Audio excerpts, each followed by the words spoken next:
अस्सलामुअलैकुम। कैसे हैं आप लोग? अल्लाह मियाँ आपको अपने हिफ्ज़-ओ-मान में रखे। आज जो हम यूनिट डिस्कस करेंगे वो है unit number 5, more about the government. हुकूमत के बारे में कुछ मज़ीद बातें जानेंगे। चैप्टर नंबर 5, इसका फर्स्ट है स्ट्रक्चर ऑफ अ गवर्नमेंट। एक गवर्नमेंट का क्या स्ट्रक्चर है, यानी क्या उसके मेथड हैं, उसका क्या, जैसे हम वो बनाते हैं ना, एक पाई चार्ट बना लेते हैं या हम फर्दर डिवीज़न करते हैं, इसी तरह उन्होंने भी बताया कि फ़र्स्ट स्टेप पे, सेकंड पे, थर्ड पे गवर्नमेंट की क्या हायरार्की है। हायरार्की मींस कि वो कहाँ से स्टार्ट होती है, उसके बाद नेक्स्ट कौन सा है, next and next and next, first से स्टार्ट होके वो एंड तक जाती है। In fact structure of a government means government का ढांचा, व्हाट्स इट्स स्ट्रक्चर। पहले हम ये जानते हैं कि इम्पोर्टेंस ऑफ गवर्नमेंट, गवर्नमेंट की इम्पोर्टेंस है क्या। इसकी ये गवर्नमेंट बेसिकली हमारे फंडामेंटल राइट्स, हमारे बेसिक्स जो होते हैं उनको केयर करती है। इसका मतलब है every person, a man, women, child, कोई भी इसमें आता है उसको फ्रीडम है और उसको गारंटी दी जाती है कि वो किस चीज़ के लिए अलाउड और इंटाइटल्ड है। गवर्नमेंट के कुछ अपने रूल्स एंड रिस्ट्रिक्शंस होते हैं जिनको फॉलो करना वहाँ के सिटीजन्स यानी वहाँ के शहरियों पर लागू होता है। ये ह्यूमन राइट्स के लिए होती है, ठीक है।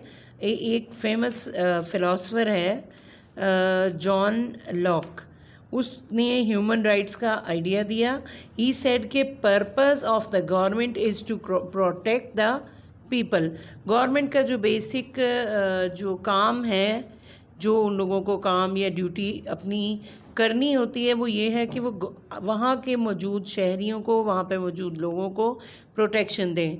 ये प्रोटेक्शन का मतलब नहीं है कि वो एक गार्ड की तरह या बॉडी गार्ड की तरह हमारे साथ चलें, बल्कि उनको उनके तमाम हकूक़ और उनकी तमाम सहूलियात मुकम्मल तौर पे मुसावी बांटें। मुसावी का मतलब ये होता है कि आप सबको बराबर रख के जो भी हकूक़ हैं या जो भी आपके पास सहूलियात हैं वो तकसीम करें। Need of a federal government, हमें वफाकी गवर्नमेंट की क्यों ज़रूरत पड़ी। हमें federal government is a system of dividing a power between a central government and a provincial government. देखिए, एक वो गवर्नमेंट जो होती है जो पूरे मुल्क को ज़ेरे साया या अपने अंडर रख के उसके ऊपर काम करती है, जबकि हमें अपने लिए प्रोविंशियल गवर्नमेंट की ज़रूरत होती है। देखिए, अगर ये हमारे 5 सूबे हैं, अगर 5 सूबों के लिए सेंट्रल गवर्नमेंट होगी तो मे बी बहुत सारी जगहों पर डिसीजंस लेने में कमी बेशी होगी। जब प्रोविंशियल गवर्नमेंट होगी यानी हर सूबे के ऊपर एक हाई अथॉरिटी रख के उसको पावर दी जाएगी कि आप अपने सूबे के लोगों की सारी प्रॉपर डिमांड्स आगे रखेंगे, उनको उनके हकूक़ देंगे, उनकी सेफ्टी और उनकी प्रोटेक्शन का काम करेंगे। This system is useful for large country like Pakistan that has diverse group of people who share a common culture interest. उन्होंने बताया कि ये जो नीड ऑफ फेडरल गवर्नमेंट है ये क्यों हुई, क्योंकि जो बड़े मुल्क होते हैं जैसे कि पाकिस्तान, इसके 5 सूबे हैं, उसमें एक गवर्नमेंट जो है वो नाकाम हो जाती है। वहाँ पर जो लोग होते हैं वो कॉमन कल्चर और कॉमन इंटरेस्ट को शेयर करते हैं। वहाँ पर डाइवर्स ग्रुप ऑफ पीपल होते हैं जिनके डिफरेंट नीड्स और प्रायोरिटीज़ होती हैं लाइफ की, उनको कैसे कवर करना है वो ज़िम्मेदारी फेडरल गवर्नमेंट की होती है। आप लोगों ने अक्सर देखा होगा कि सुना होगा, अक्सर हम लोग ये सुनते हैं न्यूज़ में या जब बड़े बातें कर रहे होते हैं, ये वाला बिल पास हो गया है जी, अब हकूक़ निस्वां का बिल पास हो गया, अब ये हो गया, वैसे हो गया, अब हमारा जो है प्रोविंस वो इसको ये इतना बजट दिया गया, ये सहूलियत होंगी। ये सारे काम जो है ना फेडरल गवर्नमेंट की ज़िम्मेदारी हैं कि वो अपने सूबे के लिए क्या तरक्याती काम करती है जिससे उनकी सूबे को फ़ायदा हो, वहाँ के लोगों को उस चीज़ का ज़्यादा बेनिफिट हो। जैसे यूनिवर्सिटीज़ बनवाने की आप इजाज़त जो है वो आपको बेसिक गवर्नमेंट से ही लेनी होगी, ठीक है ना। इसी तरह हम अपने सूबों के बारे में काम करते हैं। और जो गवर्नमेंट ऑफ पाकिस्तान है अब उसके ऊपर आ जाते हैं कि इसका क्या पार्लियामेंट्री सिस्टम है। इसमें सबसे पहले आ जाता है द प्रेसिडेंट, सदर। President the head of state, ये हमारी रियासत का सरबराह होता है। इसके लिए कुछ रिस्ट्रिक्शंस हैं कि the president must be Muslim, वो मुसलमान हो। It is not less than 45 years of age, उसकी उम्र 45 साल से कम ना हो। 45 means 45। The contest of presidential election, ये प्रेसिडेंट जो है इलेक्शन के थ्रू सिलेक्ट किया जाता है, उसकी क्वालिफ़िकेशन प्रॉपरली चेक की जाती है और फिर उसको सिलेक्ट किया जाता है। और एक प्रेसिडेंट की जो ड्यूरेशन है असेंबली में बैठने की और काम करने की, उसका टर्म, और प्रेसिडेंट को फर्स्ट टाइम जो प्रेसिडेंट इलेक्ट होकर आता है उसको सर्व करने के लिए जो ड्यूरेशन दी जाती है, यानी उसको उस ओहदे पर रहने के लिए जितनी मुद्दत दी जाती है वो होती है 5 ईयर्स। नेक्स्ट हमारे आ जाता है पार्लियामेंट। आपने कई दफ़ा देखा होगा टीवी पे, जब 14 अगस्त आती है तो पार्लियामेंट पे झंडा लहराया जाता है। जब कोई बड़ा आदमी फौत हो जाता है, जैसे अब्दुल सत्तार ईदी है इस टाइप का कोई, तो पार्लियामेंट का झंडा नीचे कर देते हैं। ये हमारी पार्लियामेंट हाउस है जो कि इस्लामाबाद में है। द पार्लियामेंट, इसको हम मजलिस शऊरा कहते हैं। Is composed of 2 houses, the upper house senate, the upper house senate and the lower house national assembly. Senate होती है हमारी, सेनेट जो है वो 104 सेनेटर्स के ऊपर मुश्तमिल है। इसमें जो लोग इलेक्ट होके आते हैं वो 6 साल के लिए रहते हैं। The senate has equal representation from all 4 provinces. Senate जो है वो तमाम सूबों को रिप्रेजेंट करती है, हमारे पाकिस्तान के 5 सूबों को। इसमें से हम जो प्रोफेशनल्स होते हैं वो डॉक्टर्स, इंजीनियर्स, रिलीजियस स्कॉलर्स, ये सारे अपने सेनेट को रिप्रेजेंट करते हैं। द चेयरमैन जो होता है and the deputy chairman are the elected by the members to run the proceedings of senate. ये मेंबर्स इसको इलेक्ट करते हैं जो सेनेट की प्रोसीडिंग्स यानी सेनेट के तमाम कामों को लेकर आगे चलता है। द नेशनल असेंबली अगला हमारा आ जाता है, नेक्स्ट स्टेप पे आती है नेशनल असेंबली। इसके 342 मेंबर्स होते हैं, जबकि सेनेट के 104 थे। ये उससे भी बड़ा इसका सेटअप होता है। इसके 342 मेंबर्स होते हैं। इसमें हमारे MNAs होते हैं, MLAs होते हैं, और इसमें वुमेन भी होती हैं और नॉन मुस्लिम्स भी होते हैं इंक्लूड। नॉन मुस्लिम्स, यहाँ क्वेश्चन ये उठता है कि नॉन मुस्लिम्स क्यों इंक्लूड होते हैं। हमारे मुल्क में सिर्फ मुसलमान ही नहीं बल्कि सिख और हिंदू और क्रिश्चियंस, ये लोग भी मौजूद हैं जिनको हम लोग कहते हैं अक़लियतें। इनको रिप्रेजेंट करने के लिए नॉन मुस्लिम्स होते हैं। जो हमारे MNAs होते हैं वो रिप्रेजेंट करते हैं डिफरेंट एरियाज़ ऑफ पाकिस्तान। और ये लोग कैसे इलेक्ट होते हैं?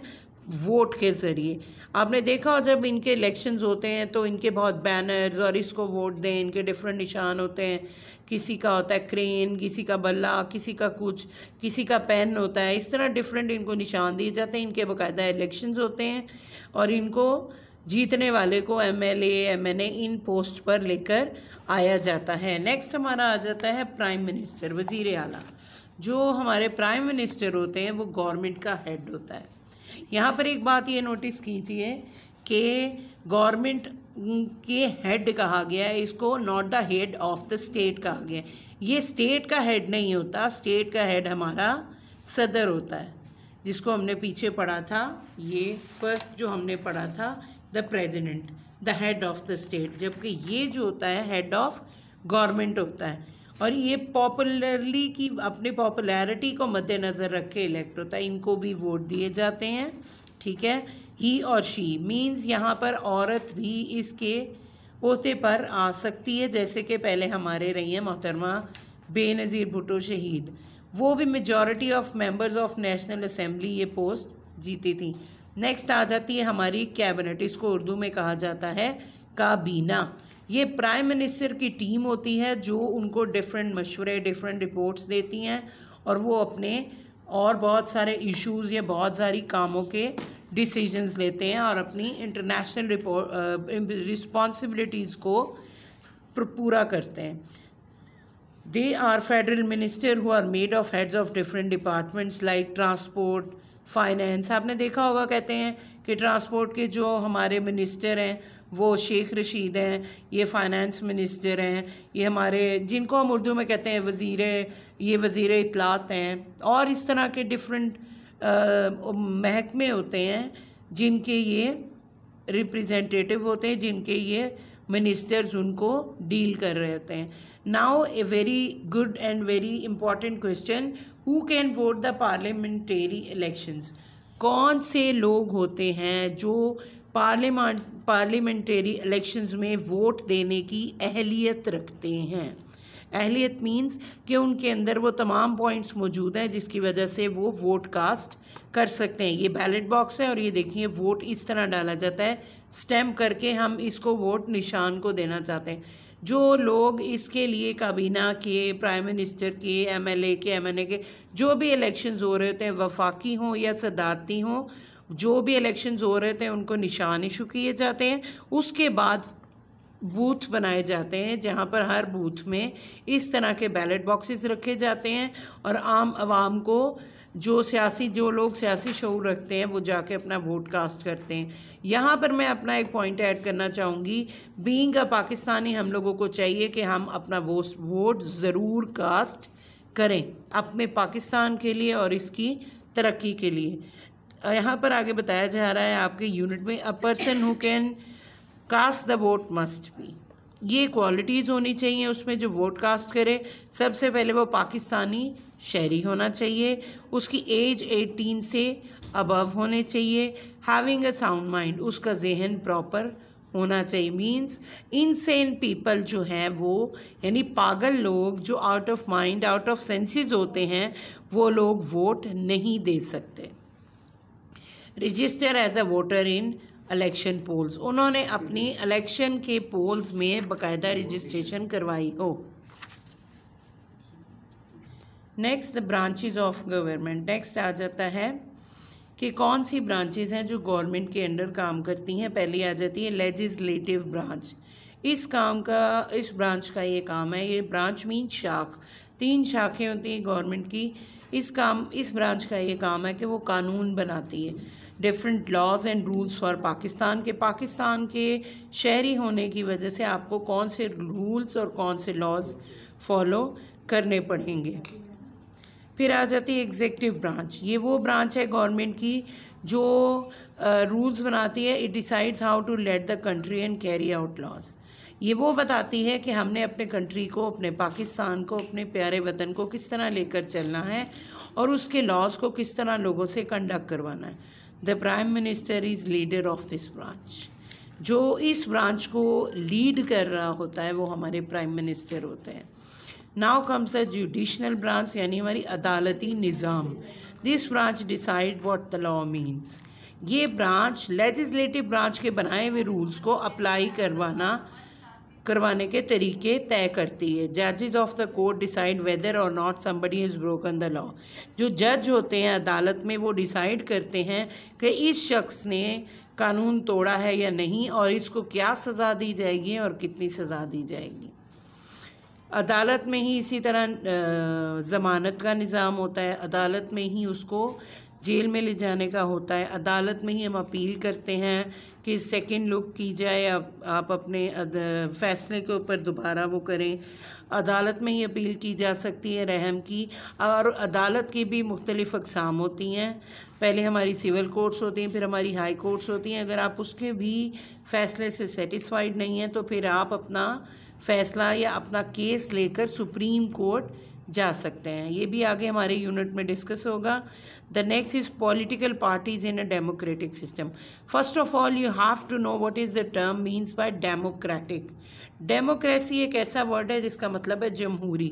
जमहूरियत से मुराद होती है जमहूरियत, the democracy means a government by the people for the people. ये वो गवर्नमेंट है जो लोग खुद अपने लिए बनाते हैं, ये खुद सिलेक्ट करके पार्टीज़ होती हैं डिफरेंट, जिसको लोग जिसके पॉइंट्स को या जो वो सर्विसेज देना चाहते हैं, कि जैसे हम देखते हैं इलेक्शन से पहले इलेक्शन कैंपेन होती है, मुख्तलिफ नुमाइंदे आते हैं और वो हमें आकर कहते हैं अगर आप मुझे वोट दे के आप इस सीट पे लाएंगे तो मैं यहाँ पे सड़कें भी बनवाऊँगा, यहाँ का जो मैं निकासी का निज़ाम है वो ठीक कर दूँगा, और फिर मैं बच्चों के स्कूल बनवाऊँगा, या मैं अपने हॉस्पिटलों का निज़ाम ठीक करूँगा।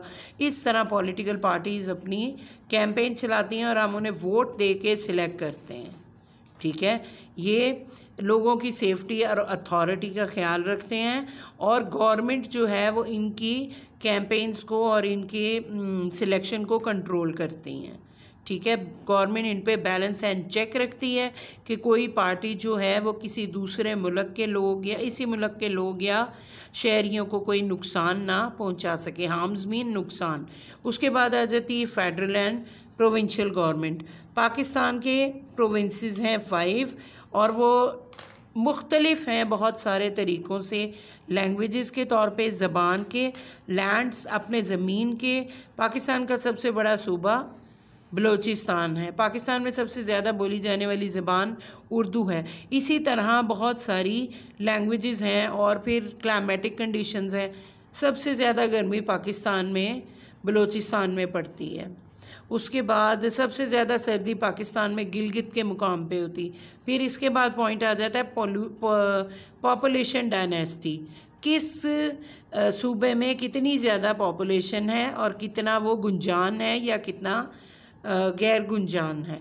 फिर उसके बाद आ जाता है देयरफॉर द फेडरल गवर्नमेंट। इस चीज़ को पता करने के लिए हमारे मुल्क में कितनी ज़्यादा पॉपुलेशन डायनेस्टी है, हमारे यहाँ पर हर 5 साल के बाद मर्दमशुमारी होती है जिसको कहते हैं सेंसस टेकिंग, और उनके नुमाइंदे हमारे पास आते हैं हमारे घरों में और आकर फॉर्म लेकर आते हैं जिन पर वही लिख कर लेकर जाते हैं हमारे घर में कितने लोग हैं, उनमें से कितने अफराद ख़वातीन पे हैं और कितने मर्द हज़रात हैं और कितने बच्चे हैं और कितनी एज के हैं। वो सेंसर टेकर कहलाते हैं।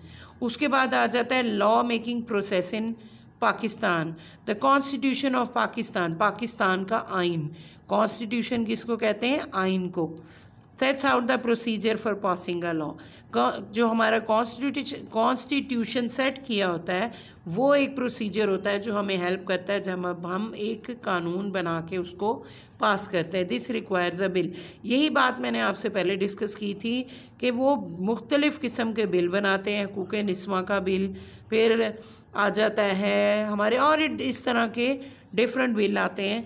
ये पार्लियामेंट में डिस्कस किए जाते हैं, जिसे गवर्नमेंट या इसके हक में होती है या इसको डिनाई करती, या ये 2 लोगों के बस में होता है कि वो ये बिल लेकर आए, या ऑपोजिशन या रूलिंग पार्टी। रूलिंग पार्टी वो होती है जिसकी हुकूमत चल रही होती है, और ऑपोजिशन वो होती है जो हमारी रूलिंग पार्टी यानी गवर्नमेंट के ख़िलाफ़ पार्लियामेंट में बैठती है। अगर बिल को पास करें दोनों, यानी असेंबली में उसको डिस्कस करते हैं और सेनेट उसको पास करे और प्रेसिडेंट उसको पास करे, उसके बाद जो वो बिल है या जो वो रिक्वेस्ट आई होती है वो पाकिस्तान का एक रूल बन जाता है। This law is also called an act. इसको फिर ऐसा एक रूल बनाया जाता है जिसके ऊपर एक्ट अपॉन किया जाता है। Now we come to the supreme court. Supreme court Pakistan की हाईएस्ट कोर्ट है। मैंने आपको पहले ही बताया था, I have already told you कि पाकिस्तान में 3 तरह की कोर्ट्स हैं। फर्स्ट इज सिविल कोर्ट, वहाँ पर आप अपना मुकदमा जाके दायर करते हैं। वो जो फैसला देती है अगर आप उससे मुत्तफिक नहीं होते तो आप उस फैसले को लेकर हाई कोर्ट जाते हैं। अगर हाई कोर्ट भी वही फ़ैसला रखती है, कायम रखती है और मुलतवी नहीं करती, तो आप अपनी लास्ट ओपिनियन लेकर सुप्रीम कोर्ट के पास जाते हैं। Supreme court is the highest court in Pakistan. अगर ये अथॉरिटी रखती है कि अगर ये हाई कोर्ट का और सिविल कोर्ट्स का, नॉर्मल कोर्ट्स का फ़ैसला बदल सकती है, उसमें रद्दो-बदल ला सकती है। यहाँ पर हाईएस्ट कोर्ट को जो कंट्रोल करता है, जो यहाँ पर जज बैठते हैं, उनको बोला जाता है चीफ जस्टिस ऑफ पाकिस्तान। हमारे हर प्रोविंस में हाई कोर्ट होती है। सुप्रीम कोर्ट के पास बहुत सारी पावर्स होती हैं, जैसे it is the court of ultimate appeal. बहुत सारे लोग ऐसे होते हैं जिनको, क्रिमिनल्स होते हैं जिनको अदालत, हाई कोर्ट या सिंपल सिविल कोर्ट सज़ाए मौत देती है, तो वो रहम की अपील करने के लिए सुप्रीम कोर्ट ऑफ पाकिस्तान के पास जाते हैं। वो अपने डिफरेंट पॉइंट्स मेंशन करते हैं, जिसमें सबसे बड़ा पॉइंट ये होता है कि हमारे इस मुजरिम पे रहम किया जाए और इसको एक मौका दोबारा दिया जाए। ऐसा हमारे आम घरों में भी ऐसे बहुत सारे प्रॉब्लम्स आते हैं जिसके ऊपर हम दोबारा रिकंसीडर करते हैं। वो रिकंसीडर करने का काम हमारी सुप्रीम कोर्ट और उनमें बैठे चीफ जस्टिस करते हैं। Its decisions are compulsory for others to follow. अगर सुप्रीम कोर्ट एक डिसीजन दे देती है तो ना उसका इतलाक़ लोगों पर होता है जिनका मुकदमा होता है, बल्कि दूसरी कोर्ट्स भी उसको फॉलो करती हैं। I think this is all from this unit. उसके बाद इसका यूनिट नंबर 2 स्टार्ट हो जाएगा। ये इसके क्वेश्चन आंसर्स हैं। इसके सॉल्व नोट्स आपको ऑफिस से मिल जाएंगे और name of the political party, उसका स्लोगन, या आप लोगों को खुद से वर्क करने के लिए दिया हुआ है। आप लोगों ने भी देखा होगा आपके घर में से आप लोगों के मामू, पापा, चाचू वगैरह सब लोग, और ख़वातीन भी, मोस्टली ख़वातीन भी ये काम करती हैं। वो लोग जाती हैं और पार्टी को वोट देकर आती हैं। और मैं इस चीज़ के हक़ में हूँ कि आप लोगों को वोट देना चाहिए और सही नुमाइंदे को आगे लाना चाहिए ताकि वो पाकिस्तान की बेहतरी के लिए काम करे। उससे ना सिर्फ हमें बेनिफिट होगा बल्कि हमारा मुल्क भी तरक्की करता जाएगा। इस एक्सरसाइजेस के सॉल्यूशंस आपको ऑफिस से मिल जाएंगे। ये नेक्स्ट यूनिट है, इंशाल्लाह फिर मुलाकात होगी आपसे। Thank you so much. अल्लाह हाफिज़।